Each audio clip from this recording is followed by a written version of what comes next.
Type 1 പ്രമേഹ രോഗത്തിനുള്ള മരുന്ന് നൽകാൻ സാമ്പത്തിക പ്രതിസന്ധി ഇല്ലെന്ന് ധനമന്ത്രി കെ എൻ ബാലഗോപാൽ. അങ്ങനെ പ്രശ്നങ്ങളുണ്ടോ എന്ന് പരിശോധിക്കുമെന്നും മന്ത്രി പറഞ്ഞു. സാമ്പത്തിക പ്രതിസന്ധി ചൂണ്ടിക്കാട്ടി മിഠായി പദ്ധതി വഴിയുള്ള റാപ്പിഡ് ആക്ഷൻ ഇൻസുലിൻ നിർത്തലാക്കിയെന്ന 24 വാർത്തയിലാണ് മന്ത്രിയുടെ പ്രതികരണം. സാമ്പത്തിക സ്ഥിതി കാരണം അങ്ങനത്തെ മരുന്നുകളൊന്നും വെട്ടിക്കുറയ്ക്കുന്നില്ല. അതേസമയം നമ്മൾ 600-700 കോടിയാണ് ഒരു വർഷം ബഡ്ജറ്റിൽ സാധാരണ വെക്കുന്നത് ഈ കാരുണ്യ പോലുള്ള പദ്ധതിക്ക്. അതിൻ്റെ ഇരട്ടിയിലധികം 1500 കോടി വരെയൊക്കെ ചിലവാക്കേണ്ടി വരുന്നുണ്ട്. അങ്ങനെ വരുമ്പോൾ ആ പണം നമ്മൾ ചിലവാക്കുന്നുണ്ട്, കൊടുക്കുന്നുണ്ട്.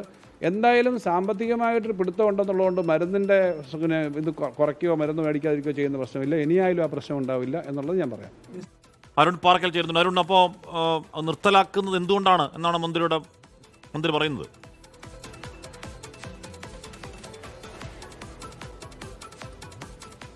ഹാഷ്മി, ഈ റാപ്പിഡ് ആക്ഷൻ ഇൻസുലിൻ ഉൾപ്പെടെയുള്ള ടൈപ്പ് 1 പ്രമേഹ ബാധിതർക്കുള്ള മുഴുവൻ ചികിത്സാ സഹായവും നൽകിയിരുന്നത് മിഠായി പദ്ധതി വഴിയായിരുന്നു. സംസ്ഥാന സർക്കാരിൻ്റെ പദ്ധതിയാണ് മിഠായി പദ്ധതി.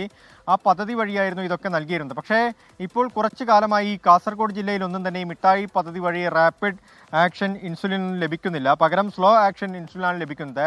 രക്ഷിതാക്കൾ ഉൾപ്പെടെ വലിയ രീതിയിൽ പരാതിയുമായി രംഗത്ത് വന്നിരുന്നു. ഇതിനെ തുടർന്നാണ് ഇതോടുള്ള ചോദ്യത്തോടാണ് ഇപ്പോൾ മന്ത്രി കെ എൻ ബാലഗോപാലിൻ്റെ പ്രതികരണം ഉണ്ടായിരിക്കുന്നത്. അങ്ങനെ സാമ്പത്തിക പ്രതിസന്ധി മൂലം കേരളത്തിൽ ഒരിടത്തും മരുന്നുകൾക്ക് ക്ഷാമം അനുഭവിക്കുന്നില്ല. ഇനി അങ്ങനെ എന്തെങ്കിലും ഒരു സാങ്കേതികമായ തടസ്സം കാസർഗോഡ് ജില്ലയിൽ ഉണ്ടെങ്കിൽ അത് പരിശോധിച്ച് ഉടൻ തന്നെ നടപടിയെടുക്കുമെന്നും മന്ത്രി ചൂണ്ടിക്കാട്ടുന്നുണ്ട്. കാസർഗോഡ് ജില്ലയിൽ ഉടനീളം 100-ലധികം കുട്ടികളാണ് ഈ ഒരു ടൈപ്പ് 1 പ്രമേഹ ബാധിതരായുള്ളത്. ഇവിടെ ആവശ്യത്തിന് ചികിത്സാ സൗകര്യമില്ലെന്നും ചികിത്സിക്കാൻ ഡോക്ടറില്ലെന്നുമുള്ള പരാതികളൊക്കെ തന്നെ ഉയർന്നു വരുന്നുണ്ട്.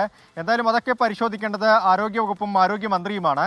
ഇപ്പോൾ ധനമന്ത്രി പറയുന്നത് സാമ്പത്തിക പ്രതിസന്ധി മൂലം ഒരു കാരണവശാലും മരുന്നുകൾ മുടങ്ങില്ല എന്നുള്ളതാണ്. ഇതുവരെ മരുന്ന് മുടങ്ങിയിട്ടില്ല എന്ന് മന്ത്രി പറയുമ്പോഴും ഈ മരുന്നുകൾ മുടങ്ങിയത് മൂലമാണ് ഈ രക്ഷിതാക്കൾ ഉൾപ്പെടെ പ്രതിഷേധത്തിലേക്ക് കടക്കേണ്ട ഒരു സാഹചര്യം വന്നത്. എന്തായാലും ഇനി അത് പരിശോധിക്കും. ഏതെങ്കിലും രീതിയിലുള്ള സാങ്കേതിക തടസ്സം, ബില്ലുകൾ മാറുന്നതിനുള്ള ഒരു തടസ്സം ഉണ്ടോ എന്ന കാര്യങ്ങളൊക്കെ തന്നെ പരിശോധിച്ച് അതിലൊരു നടപടിയെടുക്കുമെന്ന് മന്ത്രി ഉറപ്പു നൽകിയിട്ടുണ്ട്. ഹാഷ്മി, ലോകത്തെവിടെയായാലും ഏത് സമയത്തും 24 വാർത്തകളും ഓഗ്മെന്റഡ് റിയാലിറ്റി പാക്കേജുകളും എക്സ്പ്ലെയിനറുകളും വിശദമായി കാണാൻ ഞങ്ങളുടെ യൂട്യൂബ് ചാനൽ നിങ്ങൾക്ക് സബ്സ്ക്രൈബ് ചെയ്യാം.